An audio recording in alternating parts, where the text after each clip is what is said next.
চোখ রাখবো পরবর্তী খবরে। ধরিত্রীর প্রথম শিল্প হিসাবে ধরা হয় মৃৎশিল্পকে। মাটির তৈরি বাসনপত্র থেকে শুরু করে বিভিন্ন জিনিসপত্র যুগ যুগ ধরে চলে আসছে। তবে বিশ্ব উষ্ণায়নের কারণে কোণঠাসা হয়ে পড়েছে মৃৎশিল্প। বাসনপত্রের থেকে বর্তমানে সামান্য চাহিদা রয়েছে পুজোর কাজে ব্যবহৃত সামগ্রী বানিয়ে সেগুলি বিক্রির চাহিদা রয়েছে। পুজো দোরগোড়ায় কেমন রয়েছে জলপাইগুড়ি শহর সংলগ্ন রাহুত বাগানের পালপাড়ার মৃৎশিল্পীরা?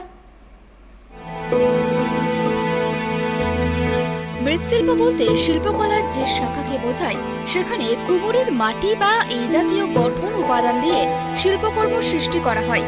একটি মৃৎশিল্প কারখানা বা কর্মশালাতে একদল ব্যক্তি মৃন্ময় শিল্প সামগ্রীর নকশা করেন।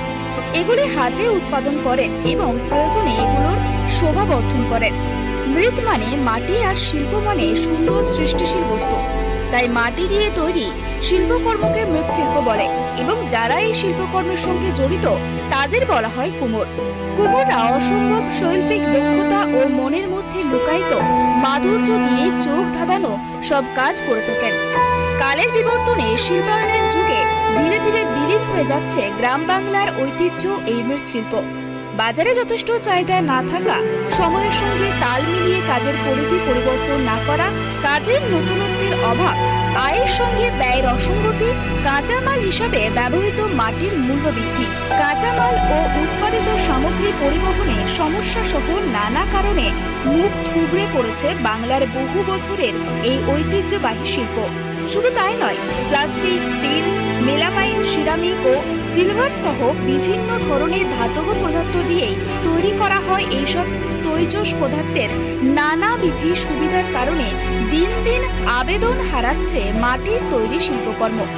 এখন বিশেষ বিশেষ সময়ে অনুষ্ঠিত মেলায় দেখা মেলে এইসব মৃৎশিল্পের। এমতো অবস্থায় কেমন রয়েছে জলপাইগুড়ি শহর সংলগ্ন রাহুত বাগানের পালপাড়ার মৃৎশিল্পীরা? এ এক অন্যরকম বেঁচে থাকার লড়াই। মাটি ঢেলে দিয়ে চাকা ঘুরিয়ে তৈরি করা হয় হরেক রকম জিনিস। তার উপর ভরসা করে বেঁচে থাকে কয়েকটি জীবন। এমনিতেই করোনা আবহে পরিস্থিতি অনেকটাই খারাপ। তার মধ্যে বাজার ছেয়ে গিয়েছে নাইলন, প্লাস্টিকের নানা উপকরণ। সেই অর্থে মাটির তৈরি নানা সামগ্রিক বিক্রিতে ধাক্কা খাচ্ছে তারা। বর্তমানে মাটির দাম অনেক গুণ বেড়ে গিয়েছে, ফলে চিন্তা বাড়িয়েছে এই পালপাড়ার বাসিন্দাদের। এ বিষয়ে এক মৃৎশিল্পী জানান, প্লাস্টিকের জিনিস একটু চায়ের প্লাস্টিকের চায়ের কাপ, কফি কাপ গুলো বন্ধ হয়ে যায় কোম্পানিগুলা, তো তাতে আমরা প্লাস্টিক চায়ের কাপ গুলো আমরা বানালে সেল হবে বা একটু ভালো দামে দিতে পারবো। এটাই। মাটিটাকে তাহলে কি মাটির এই একটা না কি করবেন? পেটে খিদা আছে, পেট যদি না ভরে তো আমরা কিভাবে বাঁচবো? আর যেভাবে মাটির দাম বাইরে যাচ্ছে, মালের দাম তো বাড়তেছে না। এই যে বোলবাড়ি আমরা মাল দিতে যাচ্ছি, এই যে মনসবজার মাল সরা দিচ্ছি, 5 টাকা আগে দিতাম, এই কয়েকদিন আগে গেলাম নিবে সরা, এখন বলতেছে যে ওদিক বোলবাড়ির থেকে দিচ্ছে 3 টাকা সরা, তোকে লাগে 5 টাকা। ওরা কেন কমে দিচ্ছে? ওরা বাড়ির পাশে মাটি, আমরা যদি 7,000 টাকা গাড়ি নিই, ওরা 2,000 টাকা দিয়ে মাটি পাই যায়। আর আমরা মাটি যদি নিই এক বোলেরো, তো ওখান থেকে 200-300 চাপা আসে, ওখান থেকে বের হয় 150 চাপা এসে ধুক্কা মাটি, ওগুলো তার তৈরি হয় না, ওগুলো সেমন ফেলে দিতে হয়। তাহলে কি আপনার খুব সমস্যার মধ্যে রয়েছে? সমস্যা মানে খুবই সমস্যা। সংসার চালানোর তো খুবই চাপ হয়ে যায়। এই যে আবার বালু পাথর উল্টি বন্ধ করে দিচ্ছে, তাও ফ্ল্যাটে আগে কাজ করতাম, এখন তো ফ্ল্যাটেও তো কাজ টাজ করা বন্ধ হয়ে গেছে।